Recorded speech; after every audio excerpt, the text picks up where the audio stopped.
Жижович 1982-1025. Фудбалски савез Србије са дубоком тугом и неверицом примио же вест о изненадној смрти треньора ФК Раднички. 1923.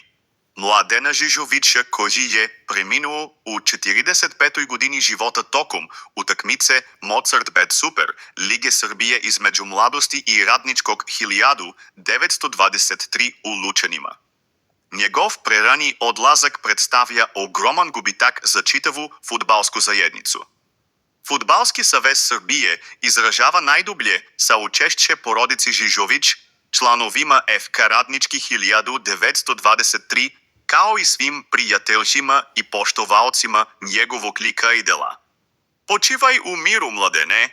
Твоја љубав према фудбалу и трак који си оставио остаче за увек меѓу нама.